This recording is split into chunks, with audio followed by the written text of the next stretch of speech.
Kia ora, Amita, and thank you so much for making time for Centre for Social Impact. Kia ora, it's nice to be here. But tell me, let's start at the beginning. Tell me about where you were born, the people who shaped you, your community. Okay, amazing. That's a great place to start because I feel as if a lot of who I am now is hugely based off of me really like learning about where I came from and then everything that comes when you go down deep dive that rabbit hole of knowing. I am a third generation Gujarati who was born in South Africa.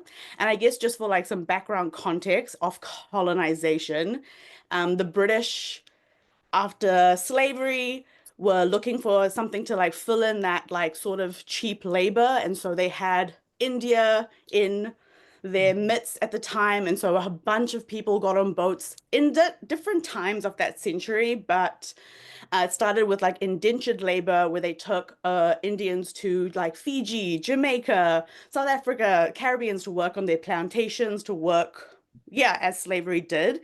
And then my family, who are Gujarati, came as business owners in like another wave when like things that were set up and they were looking for people to bring business.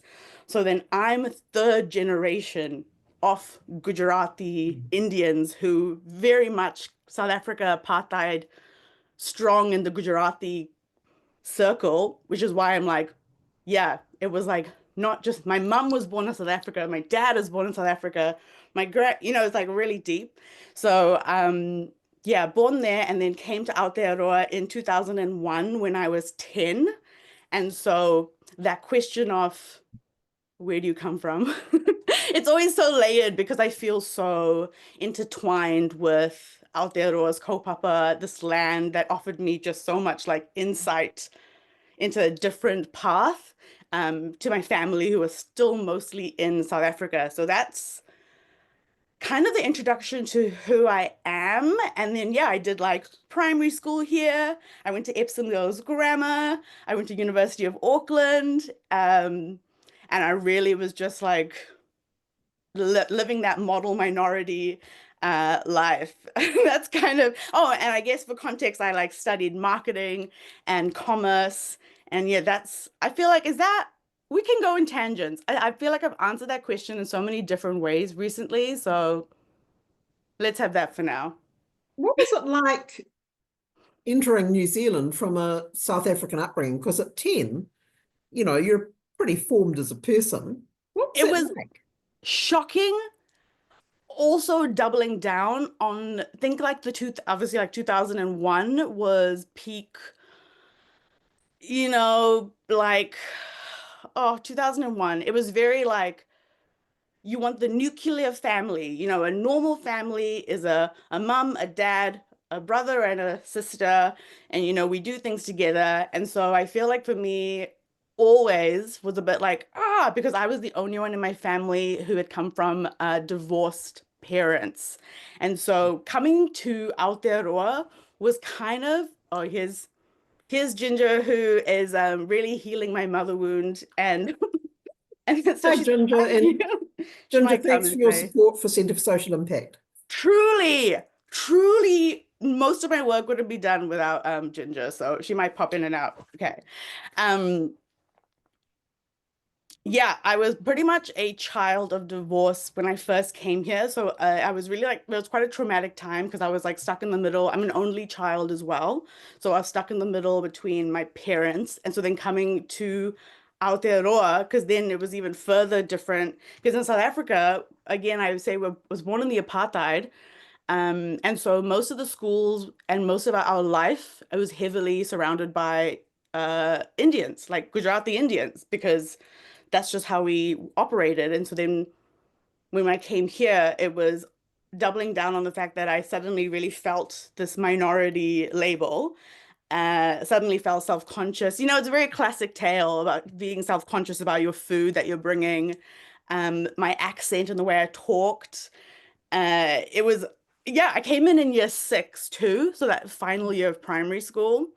So it was really intense. And I feel like it was like that like moment of not fitting in and what did I make it mean? Because I already felt like I didn't fit in because I was, oh no, I have divorced parents and that's weird and I need to make it seem as if my family life is not quite harsh, with like, the yelling. And then coming here being like, I live alone with my single parents. We share a one-bedroom apartment in Epsom because that's the only way that we'll be in the zone for Epsom girls grammar, and all these like thinking, like I just didn't realize. It was like little did I know that that was the start of me noticing class and just noticing circumstance and just noticing how I felt trying to like survive and assimilate and all the things that I like did. Yeah. So Epsom Girls Grammar it draws on a fairly wealthy hinterland around the school. Yeah. Yeah.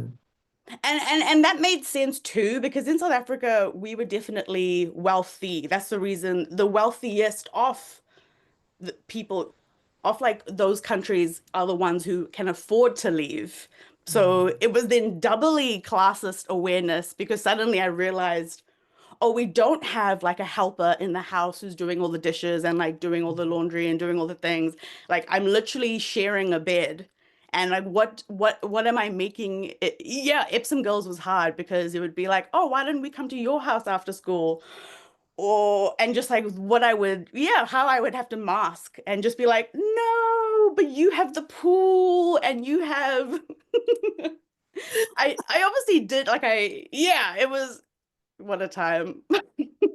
So alongside the school community, were you entering like a Gujarati community here as well? Or did you keep separate? No, it was so separate. So it Yeah. felt as if but through my high school life, I would go and visit South Africa because my dad was still there. Mm. So I used to go visit him for like 3 months every summer. And that was when I would be fully integrated again with like my family life, that community, the food, and yeah, the people. And so here, I would just, yeah, not really have that. I would do Bharatanatyam dancing on Sundays and go to like various like camps that my mom would send me to because she was very spiritual and religious. And so she did so we had like an at-home temple in a sense. Like a lot of South Asians just have like a cupboard or a room or a space that's dedicated to like a shrine. I guess Hindus specifically. So I had that, but didn't really have community. If anything, I was also diving into, yeah, this world of like what's cool, like watching C4, I was a teenager, liking boys, liking girls, but then what am I making it all mean? And so I think I was also, yeah, listening to a lot of music and so it was, and that didn't have much representation either. So in my mind, I almost felt then superior when I would go back to South Africa and be like, this is what I wear and this is how I, but it was actually such an interesting time because it was this constant like, yeah, swing. And I didn't really have many moments where my culture was celebrated for me. I felt a bit not quite, I never felt spiritual enough, even in my own circles, because in South Africa, because we were quite rich, it meant that we were quite white assimilated. And so we weren't really connected to the religious side, but it felt like brown spaces in Aotearoa was for mostly religious reasons versus, casual reasons. Yeah. Mm. When you were at Epsom Girls in those sort of formative teen years, one of the things that I've always found really interesting in terms of doing these interviews is asking people who was the first person sort of outside of your family who made you feel recognized, seen, acknowledged? Was there somebody in those teen years that you could look at and feel recognized and seen in a way that otherwise you wouldn't have? Hmm. I think this one is less to do with like, yeah, I think this one is also more so, and this is the part where I always am like, I might cry because I think about, yeah, just like how I was treated. And so, yeah. I'm gonna cry. That's okay, right? I think it's Mm. yeah. Um, yeah. I think what happened was living and like growing up with a single mother whilst, us being within a patriarchy that really like flourishes off of misogyny and those sort of societal structures. I think it was really hard then for my mother to like validate me or to say that, I've done enough, or if I had succeeded in something, it would say, oh, I always remember like getting 98 out of 100. And it's like, why did you get two wrong? And it's just like, it's this sort of thing.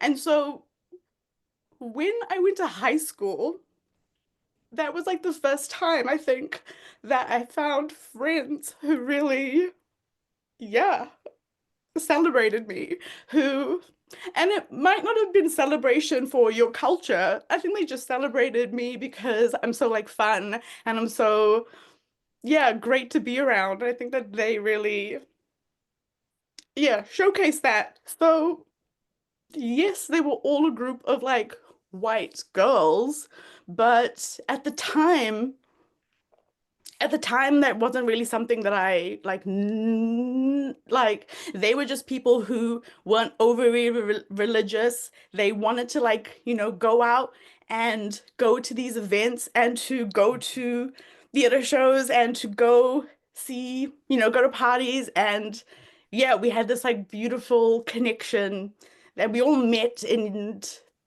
third form, which is like the first year of high school, and we stayed friends all the way through even afterwards. And so I think that would be the first time. I remember in year nine, yeah, I got invited to a pool party, the first party I was ever invited to.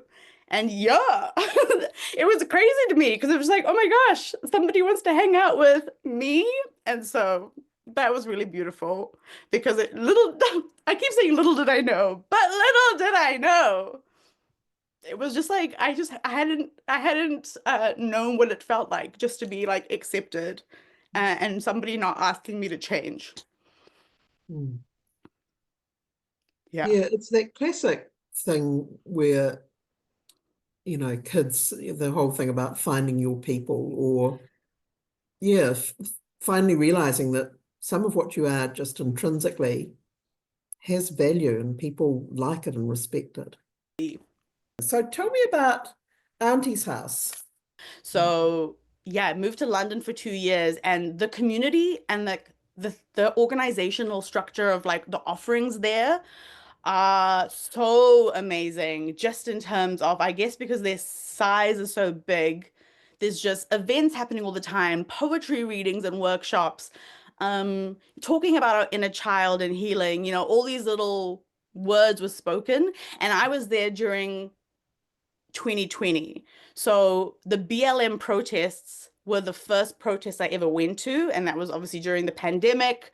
So the world was finally speaking about things that obviously we could all feel, but we were bringing it to light to be like, and here's the research for like Black women activists who have been doing the work, and this is the reason why you have these rights because of these protests that happened. And so I think then I was learning so much about history of how we even got here.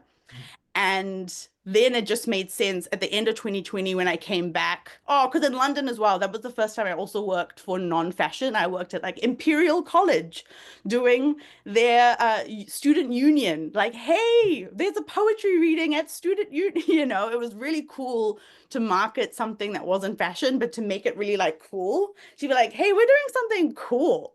It's a poetry reading. Uh, And so when I came back, I was then only looking for jobs that aligned to my morals, because at the 2020 shift, I was deeply a part of. I was shifted, and I wasn't around my family, I wasn't around my old friends. And so I was in vibration with people who had really done that work of like, yeah, we're gonna sign a petition. Hey, send it round, send it to your network. We just need 10 more signatures. You know, little things like that where I was like, oh, and then the bull will change. They're like, yeah. Yeah, just like really learning how society works and being less of like swept into whatever mainstream thing I was in at the time for survival. So when I came back, yeah, I worked at Narrative Muse. I worked at a few different places, but Narrative Muse really was monumental for me because that was founded by two queer wahine here in Aotearoa. It is a startup company that looks to bring representation in the media. So books, they have a platform of books, movies, and TV shows that are either by or about underrepresented communities. And I mean, that's amazing in a nutshell. And I'm somebody that's always loved TV and movies. So joining in their marketing manager role, it was really great because suddenly had access to a platform of books, movies, and TV shows that were all by or about underrepresented communities. So it actually educated me even further working in that role and learning about statistics like Halle Berry being the only Black African woman to have the Best Actress Award for years, even though they thought that that would create a shift in representation when it happened. You know, little statistics like that, everything everywhere all at once came out, like A24 movement of really bringing such great content. And it was, oh, wait, I skipped a step too, actually. I worked for Michelle Casey, who is a sex and pleasure therapist, and I did all of her digital branding because between Narrative Muse I was doing a lot of odd jobs. I worked for like Hugo Girl doing their like event promotion, and so then Michelle Casey did, and Michelle does a bunch of like somatic movement workshops, and then I would do all the branding, do all the comms for that, like create the ticket landing page on the website, you know, all of that stuff. So this is that really interesting thing of, you've developed some essentially hard skills, and then you're developing political consciousness, and then you're seeing, art as a tool for, sharing a world and being involved in a world. That is a really interesting journey. This is why I say divine timing. I did a reflection to be like, I think that I'm made for this. I think that everything is leading me to this moment because I don't think I could be the creative director and marketer of Auntie's house had I not done every single role before that. So tell me about the founding of Auntie's house. Okay, the founding of Auntie's house came because, oh, okay. I, when I came back to Aotearoa, I had a lot of obviously shedding to do because Aotearoa is a fun thing that you go, you come back, everything stays the same. It's classic. I was like, oh, but I've changed.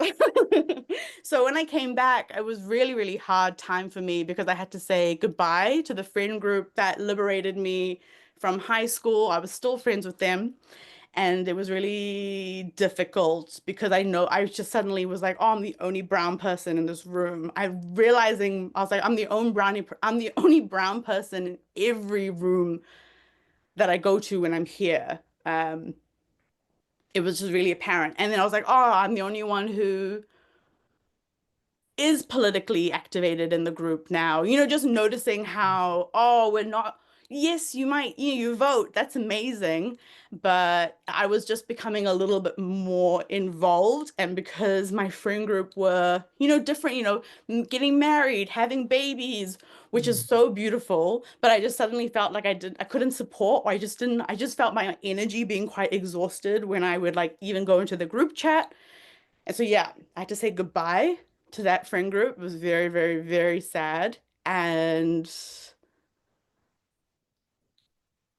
yeah, what else did it go to? Yes, because then I had to go, then I found a group of online. Okay, wait, let me say this properly. Praise be to social media. And I know that it has a bad rap and it is so absolutely this like void of like taking your energy and like look at the screen. But for me, it was really a tool of like finding people with a similar vibration to me. And so I'd be online and I'd be finding people who were here who were, you know, similarly conscious and like excitable. And we would then just be sharing stories and like reacting to each other and then meeting. And so I think I was my first time having a group of brown friends who were in this like revolutionary space. So it was it was friends who specifically were organizing their own events already, friends who were organizing photo shoots creatively and then doing a whole gallery exhibition, getting Daily Bread to sponsor it. You know, I was then witnessing people just doing it and being, obviously I'm still there being like, oh my God, yes. And like going, attending, sharing about it on social media. I ended up meeting Savine, who is a great green MP, and I ended up doing a bit of when I met him at an art gallery opening, and then the next week he launched that he's going to be running for local board, and I was like, oh, is that how you're going to launch? I didn't say it like that, but I said, oh, I think I could help you with your social strategy for this if you're keen. And so then I ended up creating like little posts about what he was standing for the campaign, like creating graphics, creating like little reels. So I think I was then just slowly being the support person for those, like that community. And then one thing led to another. What happened? I was put in touch with a promoter from India who said, hey, we've got a really cool alternative artist coming to Aotearoa. It's like no stress in terms of like, they just want to like play to maybe 30 people, like not a big group. And for me, that was great just to be like, oh my gosh, yes, I know artists who I want to put on the lineup with them. I think I want to create a collective that then umbrellas this event. Um, and so that was kind of the beginning of Auntie's house in terms of, hey, this artist is coming. I've got ADHD, so I needed the deadline. They're coming in July. And so then suddenly I said, we're going. In the group chat, it was like, what's the name going to be? What's the name going to the group chat at the time was called The Aunties. And so somebody suggested Auntie's house. And then I was like, okay. And then I put it on my social media being like, hey, everybody, I'm thinking about doing this. I had a bunch of different names. It was like, Batty G or Musty and Spice Blend. And then Auntie's house was like another option. So I've always been somebody that I love to post on social media. So yeah, it was a bit of like me teasing the idea on social media and then being like, okay, full send it. I've launched the page. And then I got to be so playful. I got to like create memes, this is a sort again, because I lived in London, I had a seed of like what I wanted it to kind of be. I knew I wanted it to be queer friendly, safe space, being really upfront about liberal politics, giving back to charity where we can. What are we doing? What's the like deeper reason for meeting? Yeah, and then RNZ, after I always say this, after 6 posts, not even sharing about the event, RNZ, all a journalist from RNZ who was South Asian was like, oh my gosh, I'm a journalist at RNZ and I'd love to cover this. And I said, oh my God. Again, because for me, yeah, the validation part is just always so beautiful. And I feel like that's my journey of like getting used to it. But So at this stage, Auntie's house is an Instagram page. I think I read somewhere that you said, oh, what's Auntie? It's an Instagram page. it's an Instagram page. So what is it now? And It's what does still an it do? Instagram page. I've just this week booked in a few chats with like Feki Fortress or Auckland Women's Centre, Touch Compass. I ended up doing some work at Touch Compass. And so I've just been touching base with a few different directors to be like, hey, I think I need some advice on structure because yeah, we just ended up getting a grant from Foundation North, the Asian Arts Fund, last year in July. So they gave us 35K. And so that's kind of like tied us through till July this year. And so I said, oh, what next? So at the moment, it's still an Instagram page, but researching structure because we have hopes and we have dreams. I think it could be a thing. I'm like, how can you be a salary earner? Does it have to be project pendant? I hope not. Because when I looked at your Instagram page, it's so rich in terms of the variety of things that Auntie's House is connecting people to. Yeah. And I think that again, I feel like it's like all of this like divine timing and who I am as a person because I grew up doing Bharatanatyam dance. I've always loved I think I mentioned I would join the hip hop group in university. I've always loved dance. And so then just connected to like the dance world. And then I grew up playing harmonium and like singing, which is a very classic instrument. It's like the Indian piano. Yeah, so adjacent to music, and I love music and I love musicians, and now I'm a DJ, and so that just makes sense. Then I'm an artist. I love to paint. Let's do a sketch. It's pretty much what Auntie's House is anything that, yeah, I might want to do in this world, I'll bring it to life. And so at the moment, that's been really great and really diverse and really, yeah, fun. We've done a DJ party with market stalls, Sketch&Sip workshops. Yes, that's right. We just did a whole gallery exhibition. And then we promote shows because I'm from a marketing background. It's just so easy then to just promote a show. And so then we've done theater that way too. And in terms of the Asian Artists Fund, how important is the growing recognition that Asian artists in Auckland have been underfunded and under-recognised for so long, but now things are starting to happen? What does that mean for communities of artists who haven't previously had the sort of access that the mainstream have? Yeah, I mean, I can speak for me in terms of the Asian Artist Fund because it allowed individuals to apply. It was hugely beneficial for somebody like me who might feel overwhelmed, as I do now, where I think to myself, do we need a community structure? Do I need to be a registered business? Do I need to be a charity with board meetings and minutes?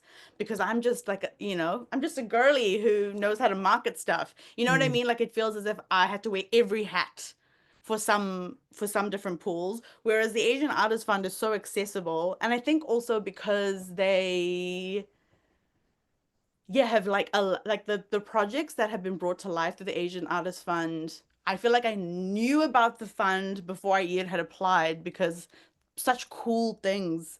Mm. And this is why I often talk about this like liberation we can give each other, like the permission we give each other when we are our authentic selves. Because I think I went to Basmati Bitch, the theater show, Mm. which I know Foundation North was slightly part of, or at least all the people, like I think about Ahi and Ankita and those people involved. And it's just like, that gave me so much permission to be myself, just being like, oh, we can really just be so authentic. Like, the mask is so off. Yeah, it was extraordinary. And I remember doing a video for Foundation North on Prius Theatre, and again, just that sort of sense of, the stories being told about communities that, yes, I knew nothing about. And it was like, you go and you see. And not just like a stereotype too. It feels so multi, yeah, like the Auntie's House is very much South Asians in Aotearoa, like that niche intersection of life was. So when we even took over Sandringham Satya Chai Lounge, yeah, like that's so specific. Like, this is our time. We had all Mm. queer South Asians on the wall in Sandringham. It's like like I don't know if somebody from the non-South Asian culture would understand how significant it is to see queer representation in Sandringham, but for those of us who know, we know. So I'm so grateful. Yeah, like projects like that can just be brought to life. Amita, thank you so much for your time. And that was really useful for me to actually understand where you've come from. And whoa, good luck with Auntie's House. Thank you. Thank you. I'm so excited for the future. Watch this space. And I always want to share as well, even though Auntie's House is for the South Asian culture, it's so open to allies and for people who are looking to learn as well. The solidarity of our experiences Yeah, really And a like special thanks, just as we close, to Ginger for being support part exactly. of the afternoon. She is. Yeah. Thank you. Thank you, Robin. Cut.